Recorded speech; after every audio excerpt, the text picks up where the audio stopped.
Hey, welcome to the Black Knight Nation podcast. I'm your host, Sal Interdonato. The Black Knight Nation podcast is sponsored by Higher Echelon. Higher Echelon is a company run by Joe Ross, former Army fullback, former Army assistant coach, and who also served in the Army. We thank Higher Echelon for sponsoring this podcast.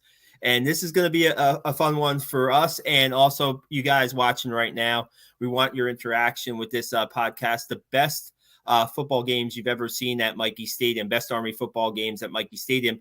And I'm going to welcome our guests first, Seth Mendelson. Seth, you had the article earlier this week on your favorite games. And now Seth is going to be our Army football historian, right? Seth, you go back to the Raleigh-Stitchway days of watching football games at Mikey Stadium. So that's you're a historian. Seth is Army fan for life, basically, and a journalist throughout his career here. And we have Brendan also joining us, Army fan that I've interacted with. Probably Brendan, I started to beat in 2007, and I remember interacting with you early, and I figured you responded to our Twitter post and figured get you on and also get your thoughts on your favorite games. Guys, if you're watching right now, you can check our YouTube channel out at Black Knight Nation. We just had an interview with Bryce Holland last night, a podcast with Bryce Holland, the 2018 captain of the team that won 11 games, won 11-2. Man, Bryce had some great insight on how Army football got to where it was and how successful it was. Please check that out. Check out Black Knight Nation, our Black Knight Nation website, blackknightnation.com. And also you can find us on audio podcasts, Apple, Spotify, and the like. So, guys, Seth, your list right away, we can start with yours because, it's on our website right now and people got a chance to read it. And then people got a chance to respond with their favorite games. Talk to us a little bit about, first off, your early times watching Army football and then how you put together the list, so to speak, because it took me a while to put together my list. I wonder, you have a lot more years than I do watching Army football. So. Yeah. First of all, thanks for having me. If I could just start by telling a quick story about the beauty of the internet. Before the Army-Navy game in December, I have about 2,500 followers on my own Facebook page, and I wrote, many of them are not sports people. These are friends and family and whatever, acquaintances. I wrote about the fact that I'm going to the Army-Navy game, and I started the story off by mentioning a bunch of Army players through the years, and then I wrote Raleigh-Stitchway, Raleigh-Stitchway, Raleigh-Stitchway, and then I went into the article. I go to the game with my son and a couple other people, and all of a sudden I get a text from a woman on my Facebook page saying, I'm Raleigh-Stitchway's daughter. My daughter, Raleigh's granddaughter or niece, I'm not sure, I don't recall which one, found your note, and Raleigh's at the game and he wants to meet you. So to me, that shows a small world. I said, how did you find this? I mean, I wrote it on Facebook. And apparently somebody did a search for Raleigh-Stitchway right before the game, and this came up. So unfortunately, I didn't have a chance to meet Raleigh because he was on the other side of the field and, crazy stuff. But we're going to get together for lunch in the near future. For those who don't know, Raleigh was the quarterback at Army in the early 60s, at the same time that Roger Staubach was making headlines over at the Naval Academy, and Raleigh was a pretty damn good quarterback and for the Army. And I think it's an honor to meet him. I hope I get to meet him in upcoming weeks. We're shooting for some time in April for us to get together for lunch, and I'm going to have him sign a couple autographs and be an honor to meet him. So anyway, I've been following Army since my dad was military, World War II. He got us involved. We grew up in Nanuet, which is just south of the academy, about 30 miles south. And we've been going to games since I was, 4 years old. And my first memory is Raleigh-Stitchway. And my next memory really was Army playing Colgate. They lost that game, and I thought it was so cool, as I wrote in the article, so cool that Army was playing a toothpaste. And like, wow, I mean, I wonder if there was any other toothpaste out there. I found Rice was the closest one I could come up with. But I've been following. I've been a season ticket holder since the '60s with my dad. I took over the ownership of the season tickets in the very early 1980s after I graduated from Syracuse, and I root for the Orange too, but I root for Army above and beyond West Point, above and beyond Syracuse.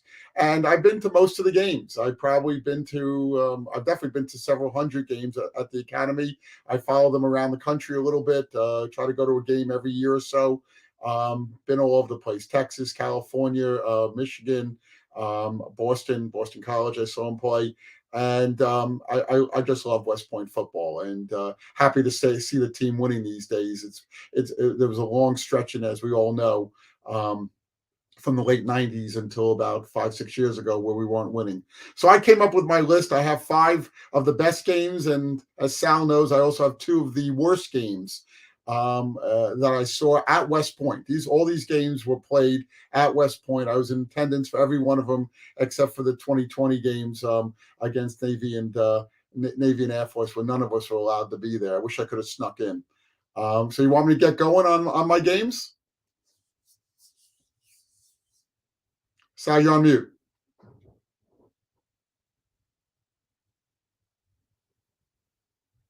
Sal? Yeah.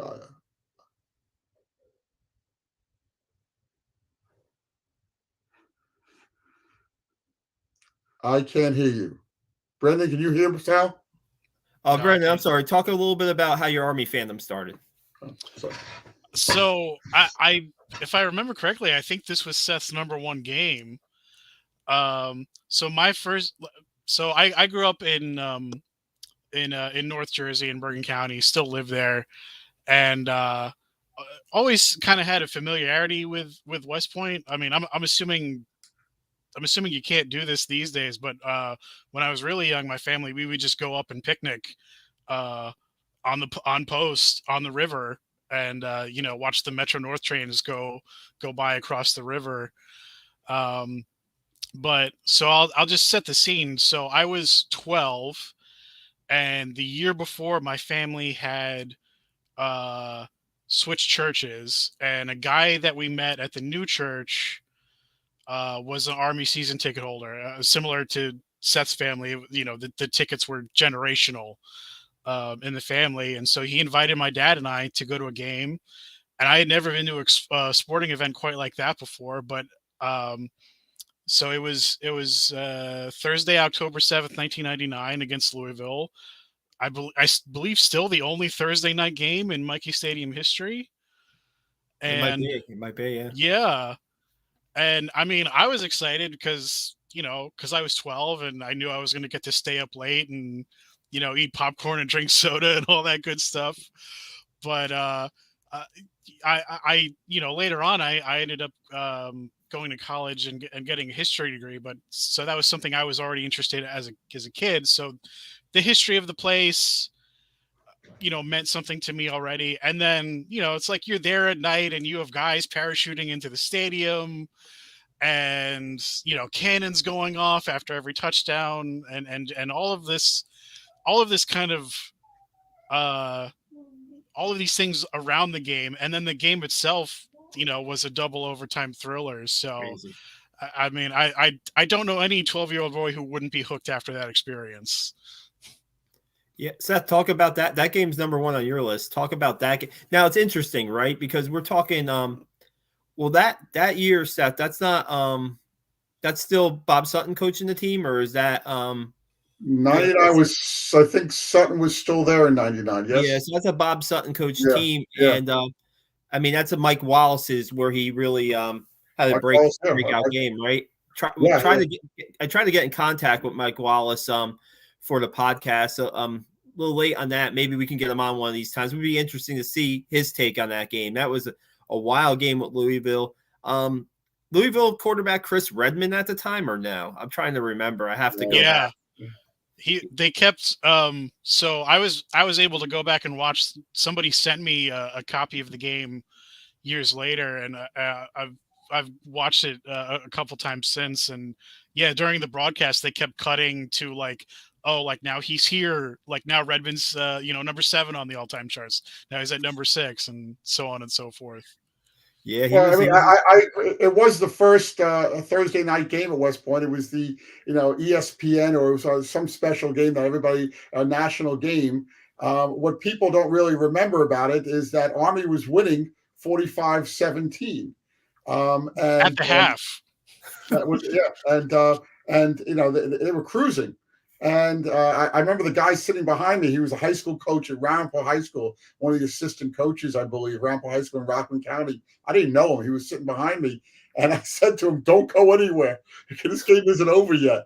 And sure enough, double overtime. But it was quite a game. It was the fact that Louisville came back and was able to tie it and force overtime, made it all that much more exciting. Of course, we're all happy that Army won in double overtime, but we can't forget that they were winning by 28. They were winning by 4 touchdowns. In the early in the third quarter, and Louisville just dominated the second half. And you were sitting here, and everybody was saying, and the place was only half filled. It wasn't a huge crowd. I bet you. Mikey holds about 40. I bet you it was no more than 25,000 there, including the cadets, obviously. It was, we thought it was going to be a disaster, in the second half. And then, of course, we pulled the game out. And that made it made a big difference in my mind. I thought there's going to be this dynamite team for the second half of the season. I don't remember how we finished that year, but I'm sure it wasn't great. And that might have been Sutton's last year. Yeah, probably. I think it was. It was. Yeah. It was the last year of Sutton, and it was the year before the rebrand of all of the logos and everything. They were still the cadets back then, not the Black Knight. Right? Yes, exactly. They were still the cadets. The cadets, yeah. Hey, real quick, let's go with the comment from Amazing Air Show Videos. I had a great story about Louisville game. I was on the visitors' side behind the bench. About 10 of us were heckling Louisville players when Army was crushing them. And then he has more when they tied it. They ran to the wall, and now their haircuts. Not to the head coach. Yeah, not to their haircuts. They're absolutely furious that the players were focused on us and not them. And at the end, Army won. They gave us high fives going down the tunnel. There's a lot of memories, right? When you go to Mikey Stadium, like you were talking, Brendan, there's the pregame stuff, right? And then when you can sit in the stands in an iconic stadium like Mikey, and you can see like some good games unfold. Like I want to just real quick, I want to give you guys my top 10, Brendan. Then we'll get to some of your thoughts on some of the games that maybe some of my games will be your games. I don't know. Let's I'll go over my. I mean, I'll just say. I mean, being that I my fandom only began in '99. I don't know that I have 10 games.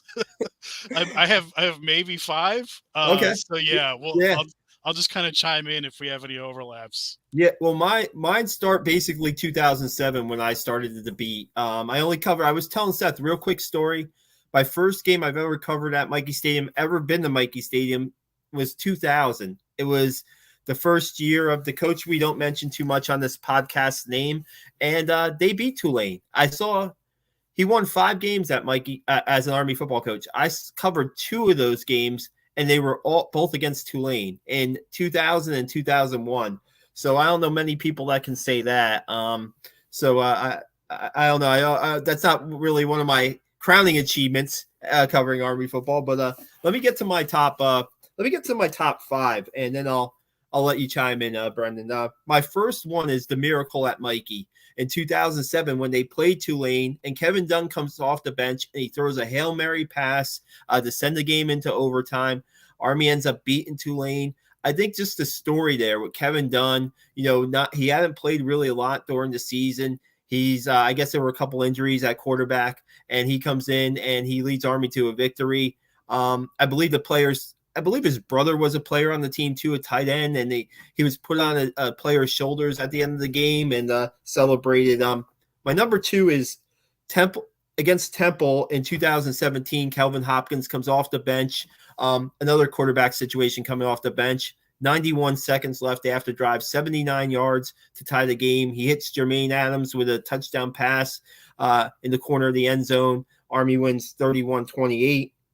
My third game is Eastern Michigan 2017. Interesting about that was the week before the Temple game. So Army had 2 of these crazy back-to-back games at home. back-to-back weeks. 28-27, James Gibby Gibson stops a 2-point conversion at like the 1 millimeter line for the Army win. Is that the game that Monken threw the chair into the stands? Yes. He held up the chair. Yeah, he was going crazy after that game.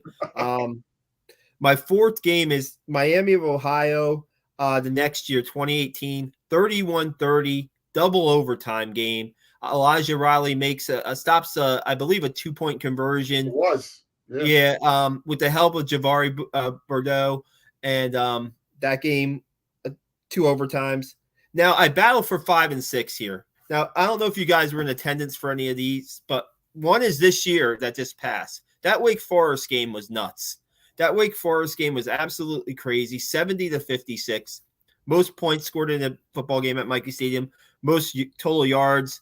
Sam Hartman set passing records in that game. That's my number 5, but very close to that is the snow game against Fordham in 2011. 55-0 Army won, but just the fact that game was played and the conditions it was played in. And I always tell my story about sleeping in the press box after the game because trees were down and I couldn't get home. And so those were my top 5. Brendan, what other ones come to mind for you? And then we'll get to some comments from viewers. Well, so I was at the Miracle against Tulane as well, and I don't remember if it was injury situation or if it was just desperation putting Kevin Dunn in at the end of the game. But yeah, I mean, for those who don't know, it was a Hail Mary pass, him to Mike Wright, and there's a still image. I don't know who took it, like I don't know what outlet it was, but Mike Wright, the receiver, his foot is like almost on the end line of the end zone. Like he literally was just in bounds with the ball in his possession.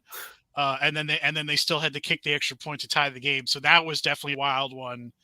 And then the Wake Forest game, I mean, I can't bring myself because it was a loss. I can't bring myself to put that in my top 5, but I have a crazy story about that day because I brought a radio with me and I tuned into what was supposed to be the radio broadcast with no delay with Rich DeMarco on the call. And instead what I got was the CBS Sports TV truck. So I'm listening to the director like call out all of it, like to all the camera operators on every down. It was fascinating to listen to in real time. Yeah. That's really cool. Yeah. Any other games come to your mind or? So I'll say a couple against Air Force. One was like kind of a nice, easy blowout in 2012. Yep. And that was maybe 5 days after Hurricane Sandy rolled through. And it was a crazy week because there were tons of power outages, which in turn caused gas shortages. I remember actually waiting in line on the Garden State Parkway to get into the rest area in Montvale to fill up on gas just so I could go to the game. Wow.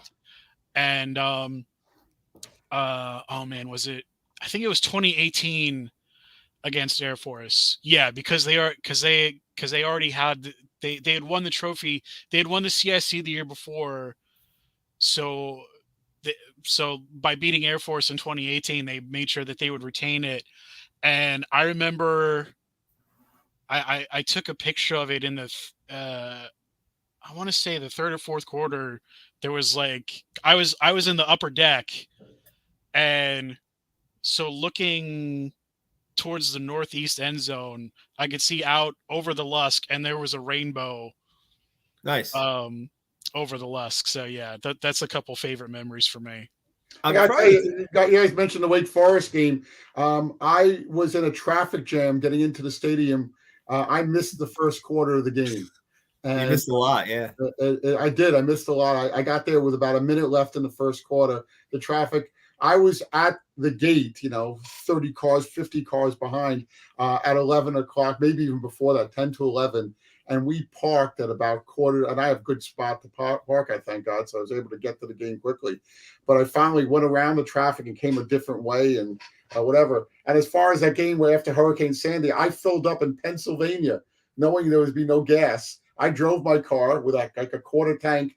I drove about 60 miles into Pennsylvania where they didn't have any problems with gasoline, filled up the tank just to make sure I got to that game afterwards. Wow. So I was thinking ahead there.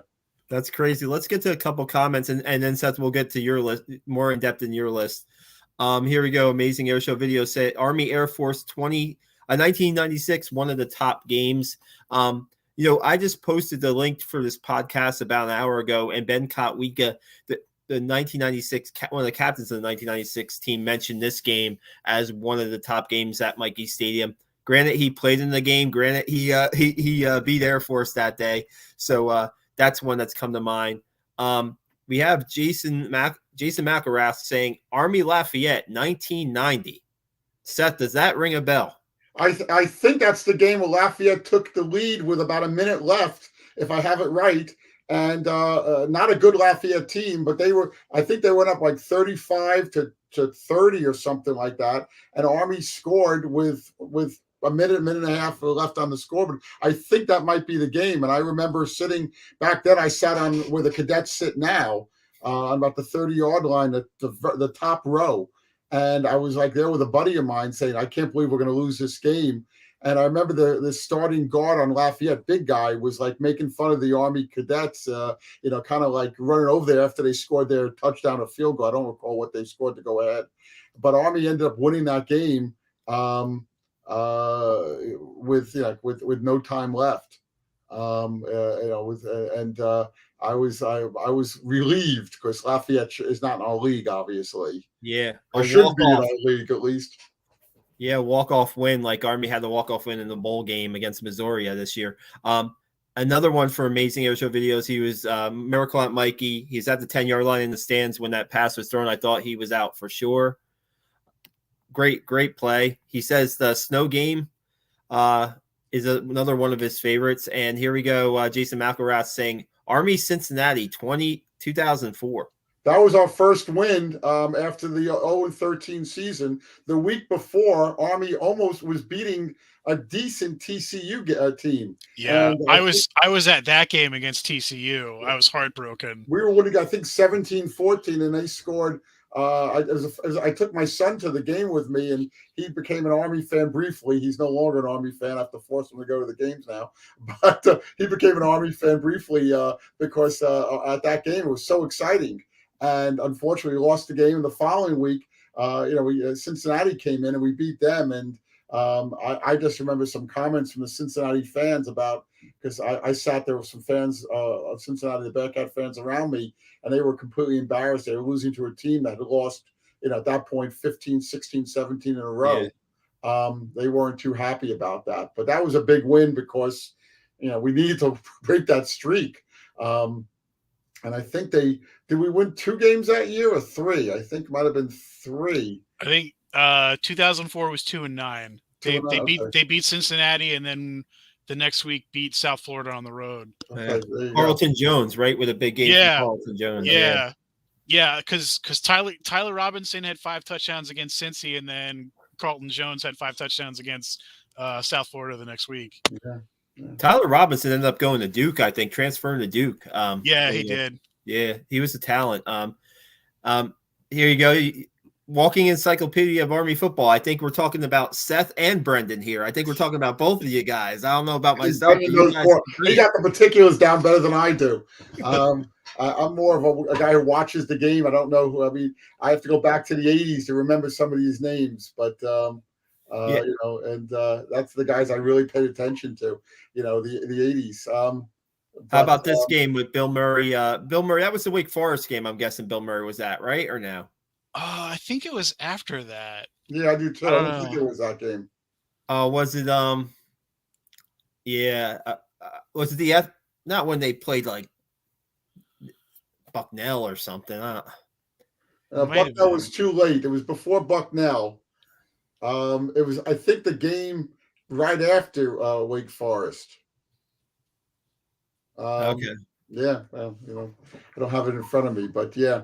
But The Army everybody's Air talking Force about game it. where two cadets grabbed the Air Force cheerleader, Air Force flag, ran out of the gates and threw it in the Lusk Reservoir as they were being chased by the MPs. I don't remember that. Yeah. I don't remember that. Yeah, what one thing you guys may not remember, and some of the old Army fans might, when the cadets were on the other side of the field, on the press box side of the field, they used to take the cheerleaders from the opposing team and girls, women, and they would throw them up, and they would go up. They would throw them up the where the cadets were. And obviously, as time got on, every once in a while they would drop one. I don't think it was more, but also it became not politically correct to be grabbing young women. But back in the day when I was a kid, they would take the cheerleaders from the opposing team, and often these cheerleaders wanted no part of it, but they were convinced to do it somehow. And they would take one or two, usually just one, and they would take her and throw her up the stands. Again, that tradition ended in the 70s at some point, when it became not too kosher to be touching and feeling these girls. Probably stopped before we got our West Point went co-ed. So I would say before 76 or around 76, definitely. But I remember seeing it, and to the fans, it was funny. I can't think it would be too funny for the cheerleader. Yeah, not at all. I have a Twitter comment from Rob Christie, who also says the Miracle at Mikey game against Tulane 2007 is one of his favorite games. So thanks, Amazing Air Show Videos, for letting us know that Bill Murray game was UMass, of course. I don't know how I forgot about that. It just happened like this season, So, Seth, go into it a little bit deeper with your list. I'll take you through my top five. Number one again was Louisville. We talked about that. Number two, and this is the old timers here, 1968, October 12th, California, highly ranked, came into West Point, winning the game 7-3 with 5-6 minutes left in the game, something like that. Army had a quarterback named Steve Lindell and a receiver named Gary Steele, who I believe was the first African-American starter at West Point, maybe the first African-American player at West Point. And they hooked up for I like to think it was like a 98-yard touchdown pass, but I really think it was like 68 yards. And he went into the end zone and scored. And Army held Cal back and won the game. And Cal at the time, I think I have it down here. I think they were ranked 14th in the country or something like that. But the big thrill for me was in 1990, they brought all the old living cadets, as many as they could find, football players, back for 100 years of West Point. And I am trying to sell one of my extra tickets. At that point, I had 6 season tickets. Now I'm down to 4. And I'm trying to sell a couple of tickets at the front gate there. And all of a sudden, I see Gary Steele, this tall, distinguished. I think he was in the military, a military man. He's about 6'4", and I'm 5'10", so he's towering over me. And it has a badge, Army football player Gary Steele. And Gary Steele, oh my God, you caught that ball from Steve Lindell. And he's like looking at me, I'm crazy. And he goes into the stadium, and 2 minutes later, Steve Lindell walks by. And I'm like, I just saw Gary Steele. You threw the pass. And that was a big highlight for me because that was a good team. I think we finished 8-2 that year. We only lost to Penn State. Either 7-3. Maybe we finished 7-3. But we got invited to a bowl game both that year and the year before. And they turned it down because of the Vietnam War, and they didn't want these guys, celebrating while people were getting killed in Vietnam.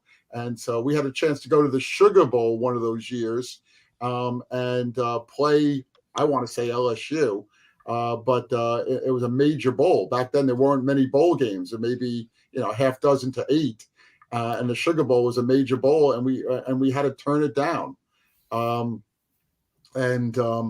It was a shame. But that was game number 2. Game number 3, way back when, also 1974, Air Force came into West Point. Army was not having a good year. 73, of course, we didn't win any games. We're 0-10, I believe, maybe 0-11. I think it was 0-10.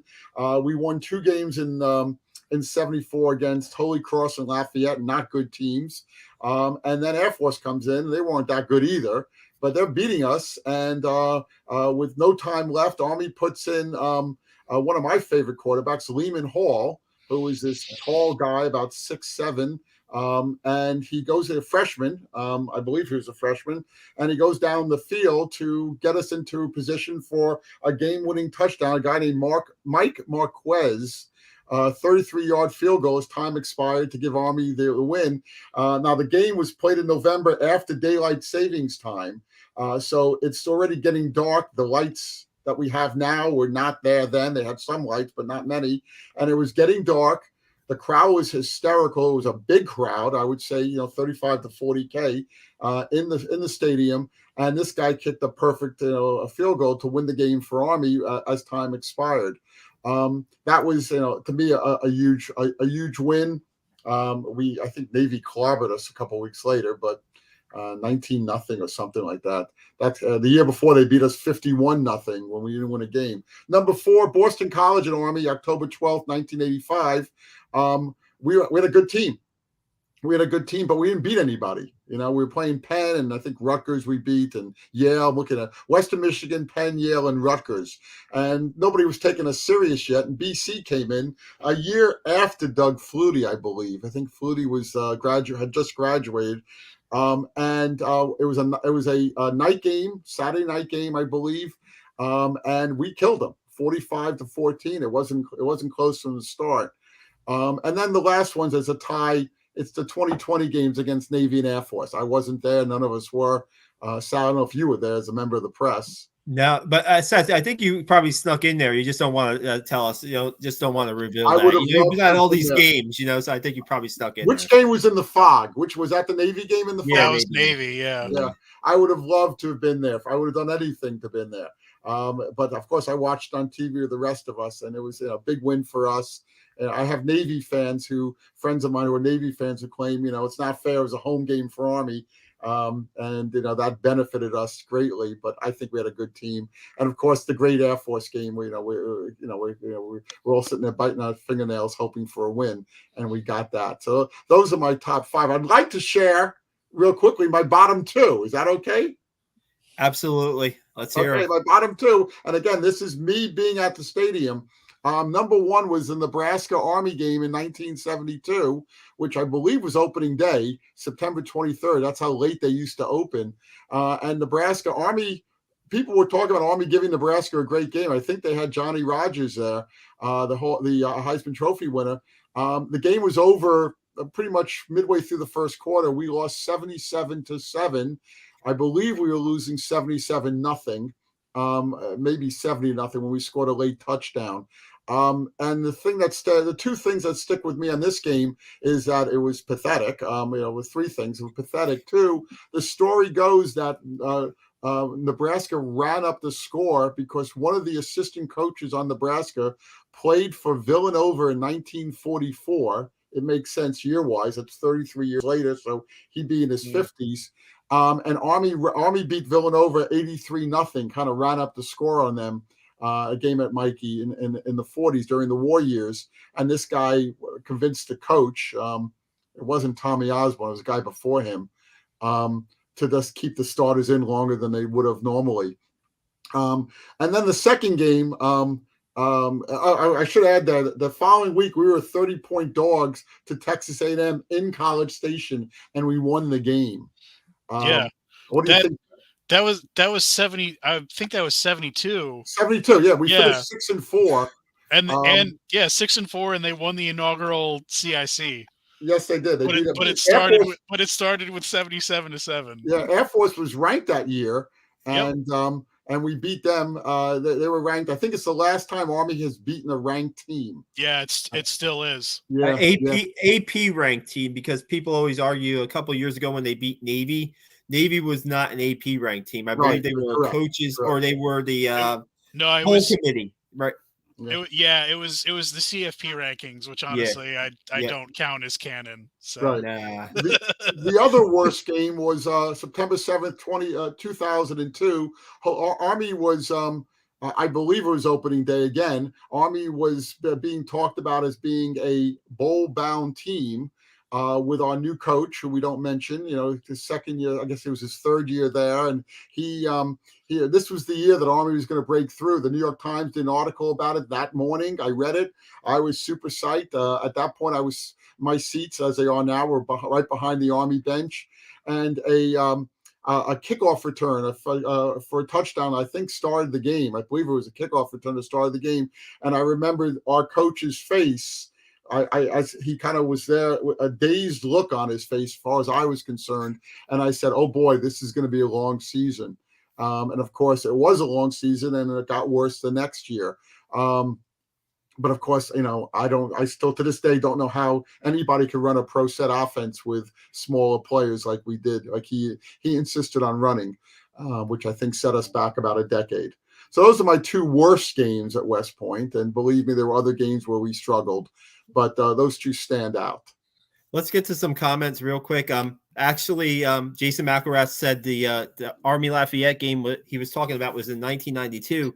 Now, Jason is the brother of Mike McElrath, who's one of Army's all-time leading tackler still. And would like to have Mike McElrath on this podcast.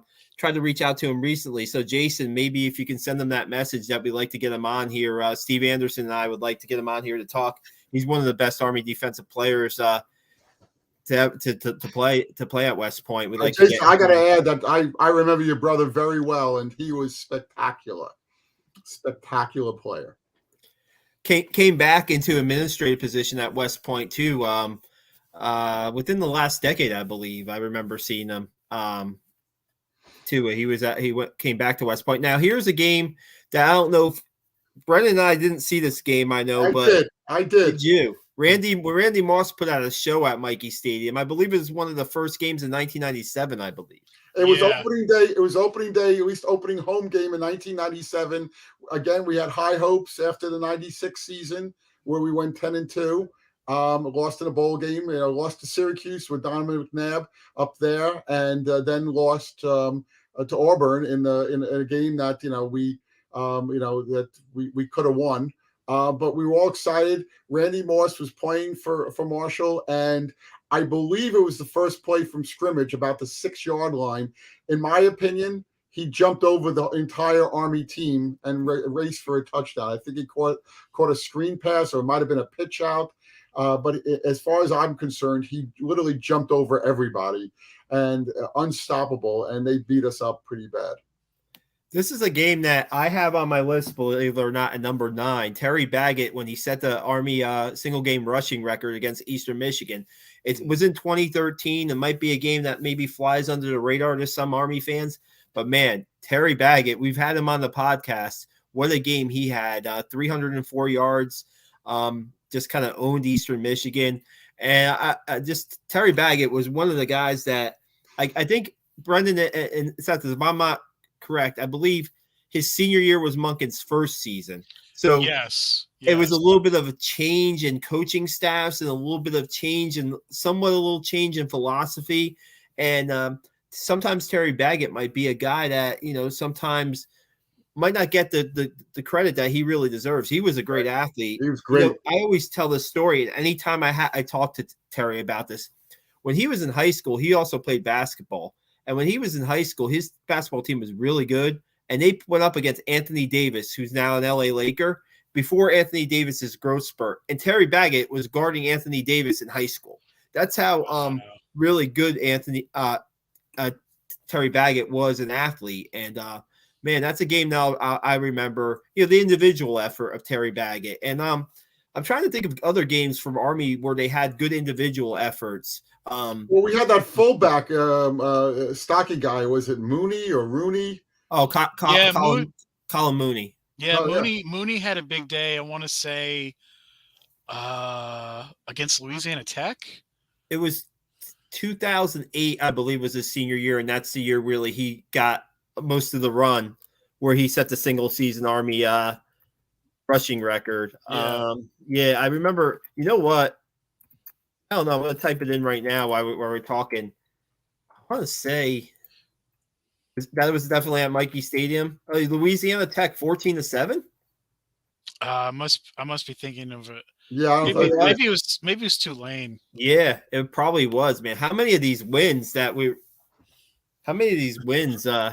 against Tulane that we're remembering? It makes it all the more frustrating that they've been kind of a boogeyman team for Army in recent years. Yeah. But we beat them. We won only one game a couple of years, and I think both times was Tulane. And I think at Tulane we beat them. I remember listening to the game on the radio and saying, "Boy, we have no shot even against them." And it might have been 2005, I think, or 2002 or 2005. And maybe both years we beat Tulane, I think, on the road both times, and that's good. But yeah, then now Tulane seems to have our number. Yeah. One note though, we've mentioned the Mikey Miracle against Tulane in 2007 a few times. Tulane's running back in that stretch of a few years was Matt Forte, who went on to have a pretty good NFL career. Right. Yeah. I mean, especially given what running backs usually do these days. You know what, guys? I was just thinking of this game. It's Army did not win this game, Brendan, so you can't have it on your list probably. But what about that year when they played Northern Illinois? Early in the year, and Northern Illinois, I believe, went to like a New Year's Day. They went to a great bowl game. Yeah, they went to. They won like 10 games. Jordan Lynch was their quarterback, I believe, and that was like a similar to a Wake Forest game, back and forth. I'm trying to remember the year. I think it was 2012. No, wow. I think it was before that. No. Wow. It may have been. That was a game that was, I remember, just because of the caliber Army played. You might be right, Brendan, because you remember, hey, that 2012 team, right, going into that season, I'm like, I was telling everybody in the office, Army's going to really have a breakout season. They had everybody back. This is going to be a great year. And how many games did Army win that year? 2. They were 2-10. And they beat like Boston College and Vanderbilt that year? So they beat 2 quote Power 5 teams, but didn't beat anybody else on the schedule. It was just like that was Trent Steelman's senior year, right? Yes, yeah. So 2012 they beat Boston College early, and then they had the win against Air Force after Sandy. Yeah. And then they ended up being one fumble away from winning the CIC at the end of the season. Right. It would have been crazy. Oh yeah, that year, yeah. And you know what? So I'm looking at that year, right? And this is a good story. So the only time I ever been on the road in a plane in the regular season when I covered the team was a 2012 opener. I'm like, this is what I'm saying. This is going to be a great Army team. They sent me out to San Diego State for the opener. And, I'm like, I've never been to California in my life, right? This is my first trip out to San Diego State. And I'm like all hyped up for the game.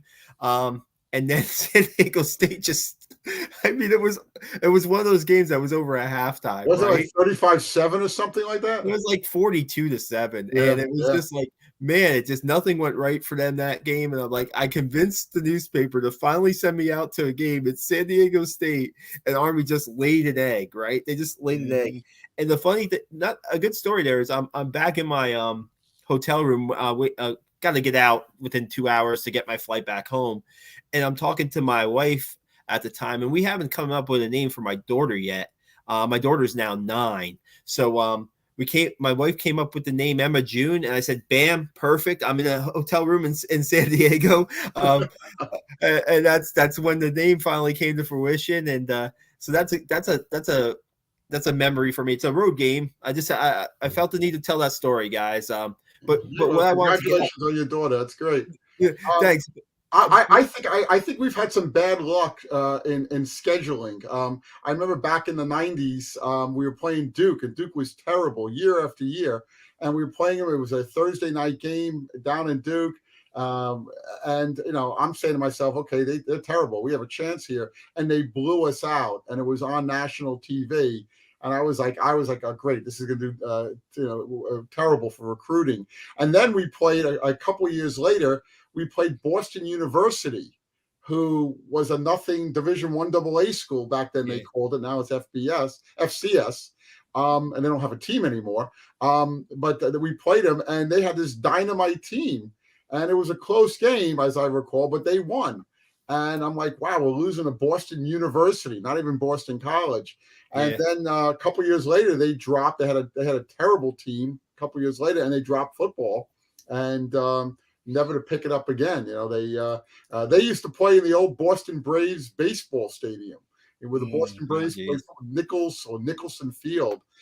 They still use it for lacrosse and other sports, but they don't play football anymore. But we've had some bad luck picking teams. Wake Forest too. We play them in the years that they're suddenly a national contender or something like that. Like this past year, we seem to get some bad luck there once in a while. That 2012 team, I just wanted to revisit this real quick. So their schedule was at San Diego State. Then the Northern Illinois game, they lost by a point to Northern Illinois, who had that great season. Then they went to Wake Forest, lost by 8 to Wake Forest. Then they came home and lost to Stony Brook by 20. That's right. Remember that game? And then the next week they're home. The next week they're home. They beat Boston College. So, I mean, minus the Stony Brook, those 4 out of the 5 games were pretty, legit games to play at the start of the season. So, but that Northern Illinois game was a game that really stood out to me. Hey, real quick, guys, we've enjoyed this, but I guess I wanted to get on this. The best games we've seen at Mikey Stadium, right? And you talked about this, Brendan, with Matt Forte. How about the best players you've seen play at Mikey Stadium from the opposite teams? Is there anybody that stands out there? I never got a chance to see Randy Moss at Mikey Stadium. Seth, you did. I'm trying to think of some guys that, a couple just came to my head that maybe you guys saw. We saw at Mikey Stadium, and now they had a successful NFL career who were just really good players. I'm not going to remember I don't remember names as well as you guys do, but there was a middle linebacker on Boston College in the Flutie years who went on to having a pretty good NFL career. I don't remember his name, but he beat up Army pretty bad at West Point. I want to say 82, 83, somewhere in there. And he was dynamite. I believe I saw Jim Plunkett play against Army in 1970. No. 70 or 71. They beat us 31-3. The worst seats I ever sat. I sat in the last row of the upper deck, and I couldn't even see that small S. Randy Moss was a great one, obviously. Donovan McNabb. I was at the game up in Syracuse, and when he beat us, it wasn't at West Point, but he was a talent, and obviously a long professional career. And he carried the Orange pretty well. So according to my brother, I saw Roger Staubach play Army in '64, but I don't remember that in Philadelphia, but I don't remember it. Gotcha. Brendan, any players come to your mind? I mean, it's probably Matt Forte, although he wasn't necessarily a great athlete in college, but it's kind of noteworthy that I did see Julian Edelman play, except he was the quarterback of Kent State. I remember that game. I think we won that game, right? Did Army win? Yeah. I don't remember if it went to overtime or if they scored like right before the end of the fourth quarter, but it was 14-7. I remember him quarterbacking, yeah. A couple of names that come to mind for me are, even though being a Cardinals fan, he's not a Cardinal anymore, Chase Edmonds from Fordham. He was really good. It might have been 1 AA, but he was a really good running back. They did play Daniel Jones, They did play recently. They did play Duke and Daniel Jones. Who else? There's got to be more off the top of my head. I wish I could think of a little bit more that played at Mikey Stadium, especially quarterbacks. What guy was really, I thought was excellent was Cole McDonald from Hawaii. The 1 year Hawaii came in. That game. That was a great game. That guy could sling it. He was fun to watch. I don't know if he's on an NFL roster. He might be a practice squad guy, or maybe we almost won that game, right? Is that the game we almost won? It was like we had the ball with 3 minutes left. They actually did beat Hawaii 1 year. But we lost the game to Hawaii that we should have won. Yeah, that was another one where it was almost like a Northern Illinois game. It was back and forth, right? It Yeah. was a close game, and anybody could have won. It's funny how Bryce Holland was talking about this last night, where the games that Army used to lose, right? They found ways to win those games. Like we talk about, the Temple game, the Eastern Michigan game, the Miami of Ohio game. They found ways to win in those years, 2016 to 2018. Where in the past, right? Seth and Brennan, they just found ways to lose games instead of win games, right? Yeah, definitely a different mentality there. Yeah. Yeah. If I could just end with this, the one thing I will say, I tell all my friends this because they know I'm crazy about West Point. I think the most important game in the last 20 years at West Point was the game we lost to Yale. It was, of course, at the Yale Bowl. But I think that changed the whole mentality that we had to start to win. We had to do things to start to turn it around. I think it was Monken's first year. I covered that game, and that was a weird game because they had a chance to win late, right? And our view from the press box was it might have even been a rainy day, a damp day, but AJ Shore, I thought, was the holder for the field goal that Dan Grachowski, I believe, was kicked, and the referees ruled that it was no good, but AJ Shore and Grachowski swore it went through the uprights, but then they went into I think that game went into overtime. And they ended up losing. Yeah. And so that was a game where, I think that turned our program around because I think the brass realized that they had it was too embarrassing. It was the last place you wanted to be at that game was the press conference after the game because Coach I can imagine. Dude, Jeff Monken was furious after that game, right? And just so there was a local reporter there. And he was up in age in his 70s or 80s. And he asked Coach Monken if his team took Yale for granted in that game.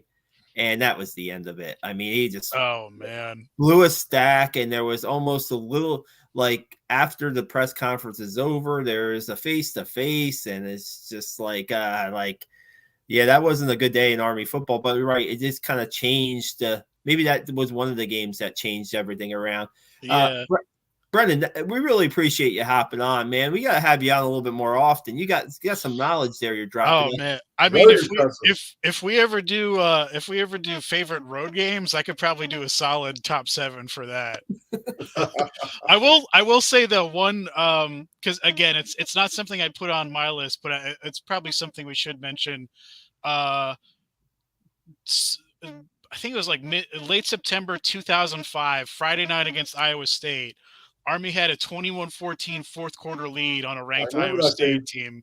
And then the running back for Iowa State, Ryan Cook, although you never know it was pronounced that way from the spelling, scored 2 touchdowns to break my heart. But that was a great game, and they brought a lot of fans with them. They did. It was a rare weeknight game that actually had a decent crowd. Yeah. That was a Friday night game, right? Wasn't it a Friday night? It was Friday, yeah. Yeah. Was that the same year that Army played Air Force at night and we had the ball on the 1 yard line early in the game and we fumbled and Air Force ran it back 99 yards for that was the next year. That was the next year. That's probably my worst game that I ever went to. That was a disappointing game for me. It was like 43-6 Air Force at halftime. Oh my gosh. The best and worst, right? Hey, before we leave, guys, also we'll get Jason McElrath's quote on here too. That game was insane. He's probably talking about the Iowa State game. It was on ESPN, and he was at that game. What could have been, right? Oklahoma was supposed to play at Mikey Stadium. That didn't happen. BYU, you talk about when the Power 5 schools come in, like you don't get those games as much anymore on the schedule as you would like to. This year's home schedule isn't like filled with Power 5 schools. Last year's Wake Forest game was certainly worth it, right? I mean, you got your money's worth there. So it'd be nice to have teams back. Now I know they're reconfiguring the stadium and stuff shortly, but maybe give it a little bit more modern look. That's a podcast. That's a topic for another podcast. I will say I do even though because of COVID it didn't end up working out. I very much appreciate that Oklahoma signed the deal to play at Mikey and not at the Meadowlands or some other larger venue. I appreciate that they were willing to make that trip, and I know a lot of their fans were looking forward to making the trip themselves. So, yeah, huge bummer that one didn't work out. I don't think it's been announced yet, and I'm not too sure if it's official, but I think they're going to come back, but it's not going to be till like 2032 or I was going to say 2032. A lot of Oklahoma fans wanted to go to that game, and I got to tell you guys don't remember this, but 1973, the year we won no games, we had Notre Dame, California, a very, very good Tennessee team. Maybe Penn State, maybe not. Maybe Penn State was on the road. Come into Mikey. This is back in the old days, and obviously Nebraska came in 72. Texas A&M had come in. Missouri used to come in. We had a lot of these top schools come, and I got to tell you that Mikey was filled to capacity. 40,000 people. This is after the stands were built, and we can have this. I hope we have a discussion about that one day about the schedule, because I know this schedule is built to win. But it's not built to encourage people to want to come to games. And I'd love to talk about that, because I think they do need to beef it up a little bit. Not a lot. You can't go do that schedule you had in 73. Look what happened then. But of course, that was during the Vietnam era, right after Vietnam. Even if you got like a Syracuse at Mikey Stadium, I know Syracuse is coming in, right? Twice. They're coming in. Yeah. In 24 and 26, I think they're coming to Mikey. And BC's coming once in a while, but even if it's BC or Rutgers or Syracuse or Pitt, the Eastern teams, I think it'll help attendance quite a bit. Having, and I hope we can talk about this in a future date, but having some of the schools, Coastal Carolina, they're not a bad team, but nobody knows good. Who they are. They're very good. They're very good. Yeah. No one knows who they are, and you want to get these names. I know. I get my kids. I tell my kids, Stanford. Remember, Stanford came in. We gave them a good game. Yeah. Well, I think Coastal Carolina is now, the last couple of years, they finished in the top 25. I'm a little bit biased. My stepson graduated from Coastal, and I've said on this podcast in the past, like as far as like rooting interest, I might put Coastal a little higher than Army right now in my college football fandom. But what's that nickname? The Chanticleers or Chanticleers? Chanticleers. There you go. Yeah, Chanticleer. That's going to be, their schedule this year, you look at it and you say, but the first two games, I believe, Coastal, right at Coastal, and then Texas San Antonio at home, two good group of five teams from last year with a lot of talent. So that's going to be the test. The one thing I would like to say before we get off is that this year's Army schedule has no Air Force game at home, because they're doing the two games at Globe Life Field. But you got to remember, Seth and Brendan, when Army has a sellout, right, at Mikey Stadium, their athletic department makes it more than $1 million for a sellout. And now probably even more, because the tickets are a little higher. So say between $1 and $2 million they make for a sellout. So you got to hope that they're getting that much money or a little bit more by having that game at Globe Life Field, because that's taken away, like you said. I would assume so. I would assume. I think they're getting good money. I would assume the sponsors are picking up the tab pretty well on that. What was the attendance last year for that game? Like in the 30s, maybe. I mean, I could do a quick look. I'd be curious to know whether the sponsor's happy with the results, because in the 30s is not good enough. I'm sure they're giving both schools probably walking away with $1.5 million, $2 million. Well, I know it wasn't something like anywhere close to like an Army Navy game. It was maybe not even half the crowd of an Army Navy game. No. Yeah, it wasn't very good. I'll look it up real quick and. Well, Army used to play Air Force at Soldiers Field, and they weren't getting the crowd, so they end up going 32. Yeah, that's not a good turnout for Texas and Army Air Force. I'd be curious to see if they continue this deal beyond this year. I will say I think the Army side of the gate held up their end. I don't think Air Force fans really travel, but apparently Jim Young was trying to get that game neutral site in his time, and Air Force was like, no, like, why would we give up our advantage? But now I guess they want the money. So I'd be curious to see if they'll be on this year. 32,000 coming to the game, and Air Force went to a bowl game, right? They went to a bowl game this year. Oh, they're good. They're going to be good. Yeah. And, it's going to be probably Army's best team on the schedule, maybe, possibly. Yeah. We'll see. Good. Yep. Hey guys, thanks so much. First, let's thank the people who joined us on the comment section and people that were checking in on Twitter. Thanks so much for joining us. This was fun, right? And if we could do more of these topics, maybe one time we can do top offensive players at Army, or who knows? We can have fun with topics. Brendan, if you have any, feel free to shoot me an idea, and we'll have you back on. We could talk Army football. I know it's March, but hey, this week they start spring practice coming up. Yes, So on Friday, I believe is the start of spring practice. We have pro day on Tuesday. We hope to have Black Knight Nation photographer Lynn Fern out at both events and get some stuff on our website at blackknightnation.com. So thanks a lot, Seth and Brendan, for joining us tonight. This was a lot of fun, and we'll do it again soon. Thank you for having me. I would love to. I love it. Great time.